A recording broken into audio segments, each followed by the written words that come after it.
Assalamualaikum warahmatullahi wabarakatuh. Alhamdulillahirabbil alamin. Qalallahu ta'ala fi kitabihil karim. A'udzubillahi minasyaitonir rajim. Bismillahirrahmanirrahim. Islam futuristik.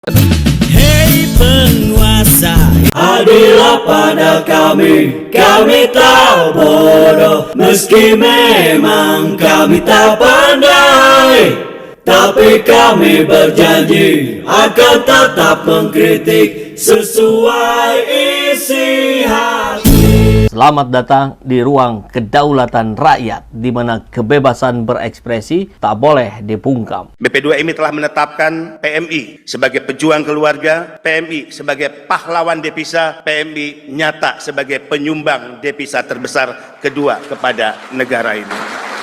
Hal yang menggembirakan, Pak Saleh, Bank Indonesia telah merilis di tahun 2023 bahwa sumbangan devisa pekerja migran Indonesia sebesar 227 triliun kepada negara ini.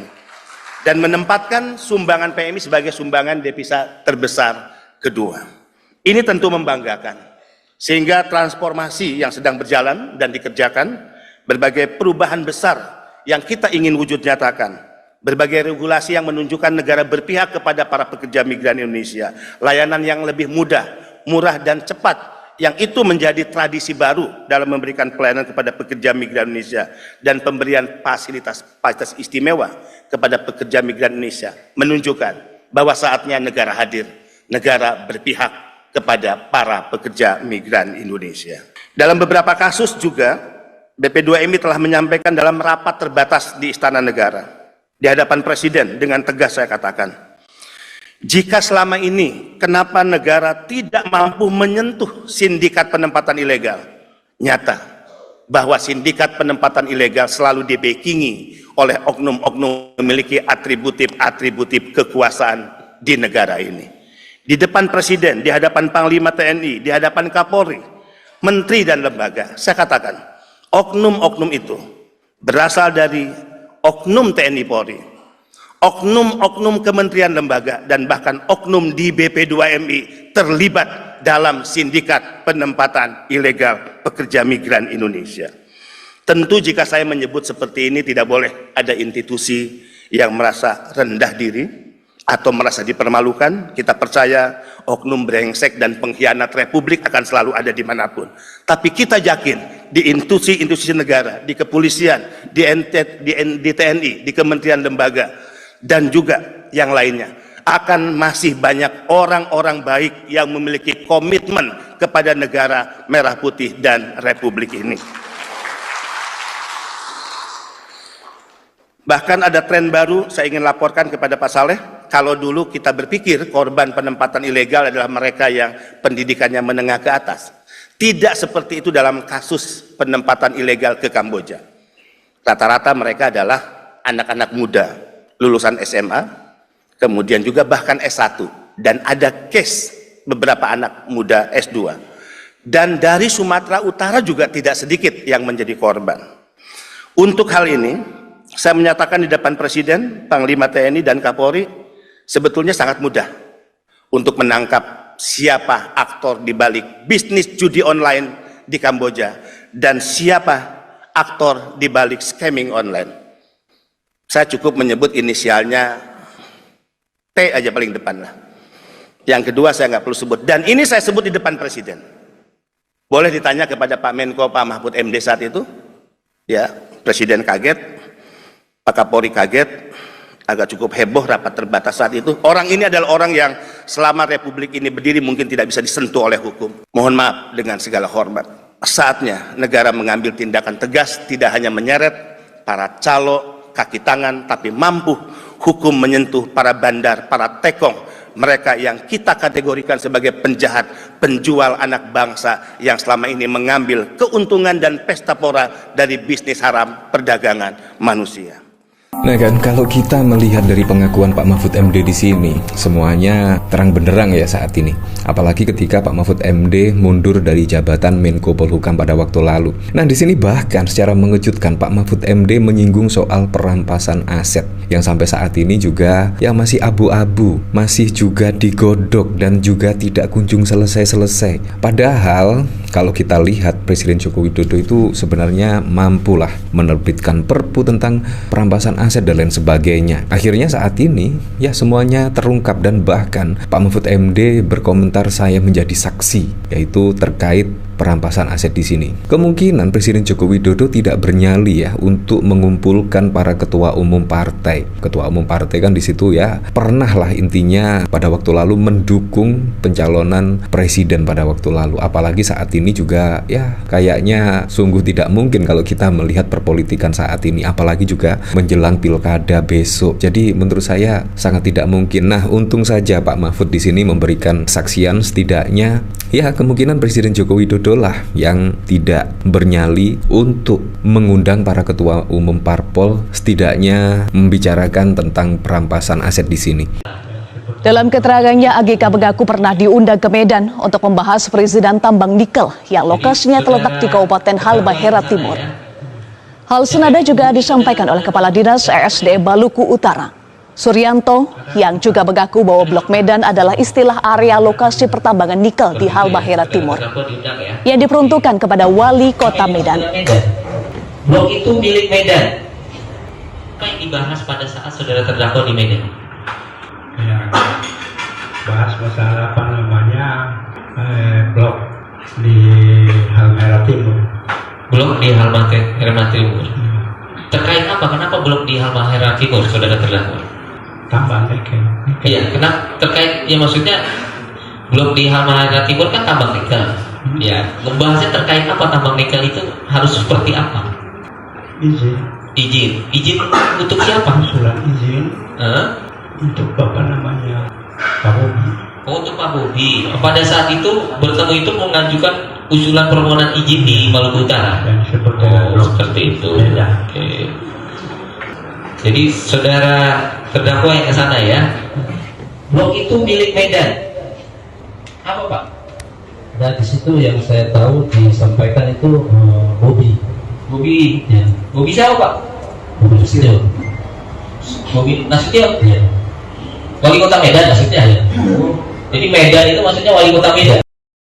Bapak jangan iya doang Pak. Ini Bapak sebenarnya pendor apa calo sih? Tirani berdiri dengan wajah palsu seorang pahlawan, menyamar sebagai penyelamat bagi yang tak berdaya. Padahal dialah dalang di balik segala kehancuran, sang pemecah belah, penyebar kebencian.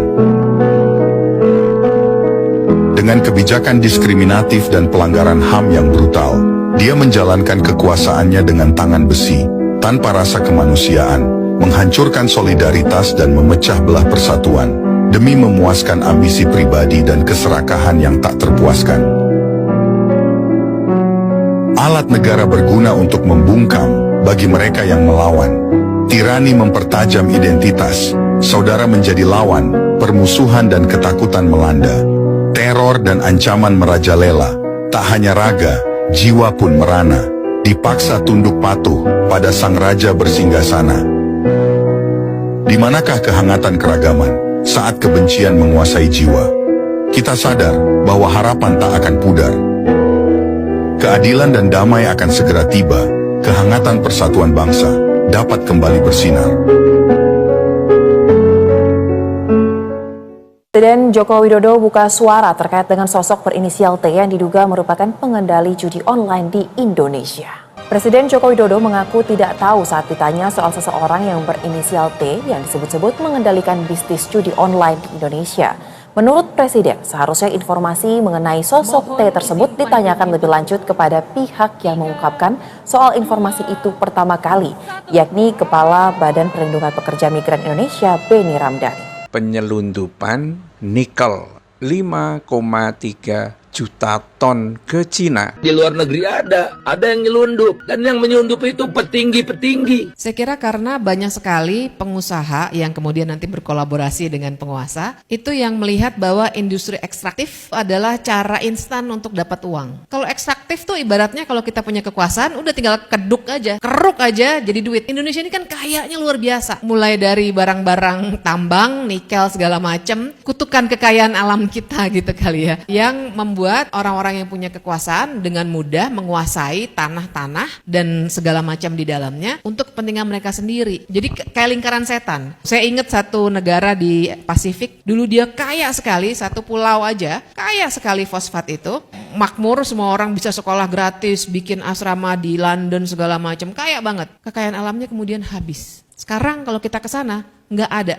Tanahnya udah kepalang dikeruk semua, nggak bisa ditanami apapun. Mereka jadi negara yang miskin sekali, orang-orang nggak bisa makan, perusahaan-perusahaan negara BUMN-nya, Naurunya sudah dijual-jualin karena udah nggak bisa punya resources apa-apa lagi. Saya terbayang suatu saat Indonesia akan jadi kayak gitu. Sedih nggak? Nikelnya habis, batu baranya habis, udaranya udah dikotorin oleh batu bara, sawah-sawahnya habis, dibikin hotel segala macam, nggak ada sumber air lagi. Bisa loh kita jadi kayak gitu. Apa yang membuat pemerintah kita memilih Cina dan meninabobokan mereka dan memberikan fasilitas yang sangat luar biasa, subsidi yang sangat besar, tanpa mereka memberikan pajak kepada kita, tanpa kompensasi yang memadai atas pertambangan misalkan yang batu bara dan sebagainya? Kenapa kita memberikan itu kepada Cina? Apa yang Cina tawarkan untuk kita? Itu kan di bawah meja ini kita tidak tahu. Mungkin saja China diminta tolong oleh Jokowi, mungkin saja, karena tidak mungkin gratisan. Masa sih? Ini kan kali kan? Mungkin aja tolong dong Cina utak-atik algoritma buat 2024 bisa saja. Iya, tapi ini baru kemungkinan bisa saja gitu ya. Di luar negeri ada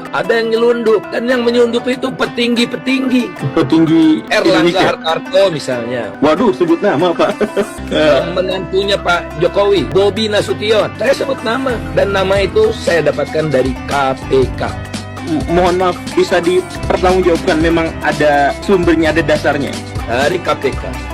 Penyelundupan nikel 5,3 juta ton ke Cina. Faisal Basri menyebut nama Erlangga Hartarto dan juga Bobi Nasution, menantunya Jokowi. Bajing tol memang ya. Kalau menurut istilah Faisal Basri, pejabat-pejabat yang beginian ini yang disebut, atau Rocky Gerung ya, yang disebut sebagai bajingan tolol. Betul-betul bajingan karena menyelundupkan biji timah sebanyak itu 5,3 juta ton, dan itu merugikan negara ratusan triliun. Ini dikemukakan oleh Faisal Basri dalam satu podcast ekonom senior. Faisal Basri bongkar pejabat yang terlibat penyelundupan nikel di 5,3 juta ton ke Cina dan merugikan negara ratusan triliun, jumlah yang luar biasa banyaknya. Dan menurut Faisal, penyelundupan terjadi pada kurun waktu 2020 hingga 2022. Dan Faisal ini mengatakan penyelundupan tersebut melibatkan pejabat negara dalam waktu itu, di mana saat itu Indonesia tidak ada laporan adanya ekspor nikel karena memang saat itu pemerintah melarang ekspor nikel. Tidak tahu kenapa pada akhirnya banyak nikel keluar dalam jumlah 5,3 juta ton pada saat pemerintah itu. Bisa jadi ini adalah kong kaling kong. Lah pemerintahnya siapa? Jokowi. Yang melakukan itu siapa? Ya ada nama Bobi Nasution. Kok nama Bobi Nasution ada? Kemungkinan besar itu juga kong kaling kongnya bersama dengan Erlangga Hartarto. Karena mereka semua yang namanya penyelundup ini kan ngerti bahwa ini tindakan maling. Nah kalau maling sampai akhirnya ditangkap, rugi dong, ya kan? Apa artinya? Banyak duitnya tapi hidup di penjara, namanya hancur. Nah supaya nggak bisa dipenjara atau tidak terpenjara, dia ingin mendapatkan perlindungan pada patronnya, penguasa yang bisa menggerakkan KPK. Sekarang ini kan KPK ini kan apakah dia menegakkan keadilan atau mengikuti perintah Jokowi gitu. Siapa yang bisa mengatakan bahwa KPK sekarang menegakkan keadilan? Rata-rata perintah Jokowi. Begitu juga Kejaksaan Agung. Polisi ya sami mawon semua. Nah karena itulah maka ya sekarang ini bukan hanya Bobi Nasution tetapi juga Kaesang dan juga Gibran punya berbagai bisnis tambang. Kebayang nggak orang anak-anaknya Jokowi yang ngah-ngoh seperti itu, ngerti apa mereka tentang ini, tiba-tiba dia harus menjadi bosnya tambang. Kenapa seperti itu terjadi? Ya karena mafia-mafia ini ingin mendapatkan proteksi dari kejaran aparat keamanan. Caranya apa? Caranya dengan bekerja sama dengan orang-orang yang memberikan otoritas kepada aparat keamanan. Seperti itu. Semoga Allah senantiasa menuntun kita di jalan yang diridhoinya. Amin amin ya rabbal alamin. Aku qouli hadza astaghfirullah li wa lakum. Wassalamualaikum warahmatullahi wabarakatuh. Terima kasih.